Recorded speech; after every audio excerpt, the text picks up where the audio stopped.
We're going to go through the passage on the birth of Moses using the 5 steps outlined in the Able to Teach training seminar to show how you can develop the objectives of the passage straight from the passage. When we first open to Exodus chapter 1, we are going to list and group the main facts of the passage.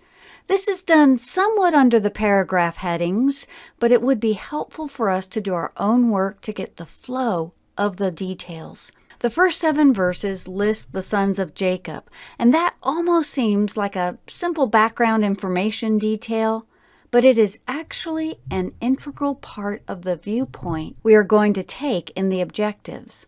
I would title that section, "The Israelites Have Been in Egypt." Then we find that Pharaoh's great fear in the next section is that they would leave Egypt. He devises 3 plans to keep them from leaving the land of Egypt. First, he appoints taskmasters, or we would say he makes them slaves. He takes away their power. When the Israelites continue to increase, he tries to have the baby boys killed through the midwives. And when that doesn't work, he tells anyone who sees an Israelite boy to throw him into the Nile River. I would title this whole section, "Pharaoh Plans to Keep the Israelites in Egypt." And now into chapter 2, we see that God uses 3 ways to protect the life of Moses. Moses is the man who will be used for his plan.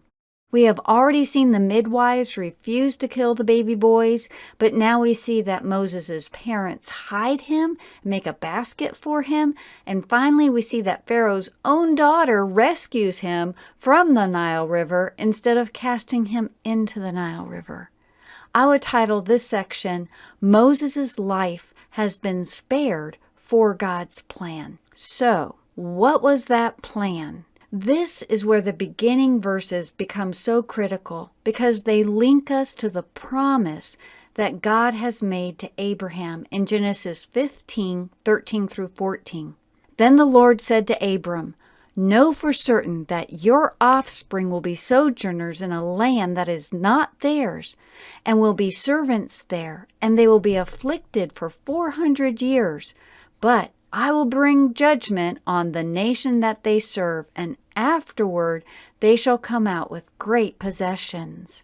When I look for the main characters in the story, it's obvious that I have the Israelites and Pharaoh. I also have the taskmasters, the midwives, Moses' parents, Moses' sister, and Pharaoh's daughter. But none of these characters adequately explain what is happening. Only by connecting this story to the promise of God in Genesis 15 do we realize that it has been 400 years, and God's plan is that the descendants of Jacob, Israel, now leave to take up their permanent residence in the land of Canaan. God is the main character in this story, and I am taking the details from his bigger and revealed viewpoint. This is why the first 7 verses are important, because they give the bridge to understand how Abram's descendants got to this land and to this condition of slavery.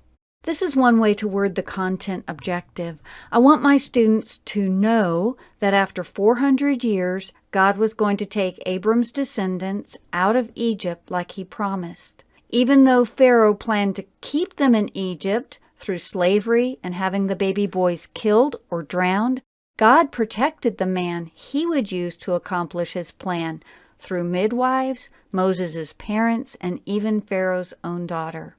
I want my students to realize that God's protection and plan for them is to be part of his bigger plan, and I want them to respond by saying yes to God's plan for them. The board work for this lesson is straightforward. We begin by explaining God's plan and promise to Abraham. I have the students look at the map in the back of their Bibles and find Canaan and Egypt. When Abraham's grandson Jacob moved to Egypt, his big family had 70 people altogether. But after 400 years, they had almost 2.5 million in their family. Next, we look at Pharaoh's plan and the 3 ways he tries to keep the Israelites in Egypt. As I draw these out, I'm following the passage, and you can easily see the outline that I am using. First, he appoints taskmasters, then he tries to get the midwives to kill the baby boys, and finally he commands anyone who sees a Hebrew baby to drown it in the Nile. Finally, we see how God has a man that he will use to get the people out of slavery in Egypt, but that man is a baby, and his life is in danger. What does God do? He protects that man even as a baby. And I point out how he used the midwives and then continue the story with showing how God used his parents to protect him, and then finally God used Pharaoh's own daughter to draw him out of the Nile. If you would like to see how I would fill this out into a full lesson, visit www.bibleteacherhelp.com or click on the link. Many blessings as you teach God's Word.